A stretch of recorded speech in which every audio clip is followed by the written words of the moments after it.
Good afternoon, CCHS. It's Nico and Joe's show this week on Terrier News. After the spread of misinformation on social media last week regarding school safety, many students and parents were worried about this possibility of a school crisis. While administration determined that there was never a real threat to student safety, by the time parents were informed of this on Tuesday, a plethora of inaccurate rumors were already running rampant due to the immediacy of social media. To communicate the reality of situations to parents and students, CCHS administration currently has several methods to disseminate information. Due to the prevalence and rapidity of social media, however, CCHS plans on ensuring that the accurate information is released as soon as possible in future situations to prevent the spread of misinformation. Trust what we put out, and the things that they see on social media, a lot of the times, if we have not put that out, then those things are not facts. It's good for parents to talk with students about relaying that information to us, and in turn, at the time that we may have some sort of threat, or if we deal with something related to that we're letting parents know that we are handling it and making sure that they know that we're keeping all the students as safe as possible. As a community member, it is important to only trust information received from reliable sources. Don't believe everything you hear on social media.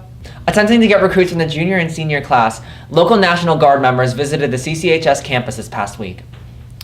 While on campus, the National Guard recruiters spoke to the all PE classes and led them in interactive activities, similar to those done while training for the National Guard. Students competed with each other by running through a tough obstacle course brought by the National Guard members. Each year, between 2 and 3 CCHS students sign up for the National Guard, not only for the various benefits, but also for the pride of serving others. Yeah, I advise to juniors and seniors. Contrary to popular belief, you actually can join while you're in high school.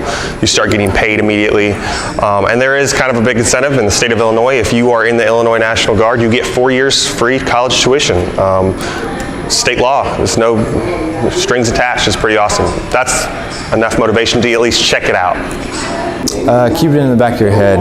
It's a very good opportunity, and it's a great way to get out of your regular life and join something bigger than yourself. If you're thinking about signing up for the National Guard, make sure to get in contact with the local representatives or talk to Mrs. Murphy, your career and college counselor. With football season finally coming to an end, after the Terriers fell to Cahokia in the second round of playoffs, construction has begun on Frank Blyer Field. A new track has been needed for a few years as a result of concrete coming up dips in the track and a process called lamination, where the track separates from the ground. As construction plans were being finalized for the new track, a brand new turf field was added to the agenda to make the field and entire complex more crispy. Construction is set to be finished before the start of spring sports in order for the track and field teams to host meets on their new track. We've seen a lot of issues with our soccer programs, mainly in the spring. A lot of our spring sports have dealt with this, but the rainouts. We've lost a very big soccer tournament that we host here every year, the Fralish Cup. The last 2 years it's been rained out. So these girls have missed out on an opportunity to play in one of the best tournaments in Illinois. The maintenance that it took to take care of that football field costs a lot of money.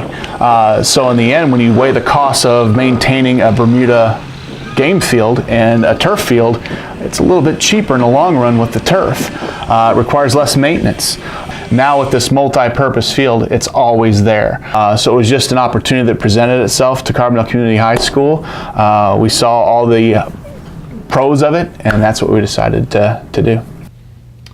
Hopefully, the new all-purpose turf field and track will be put to good use for many years to come.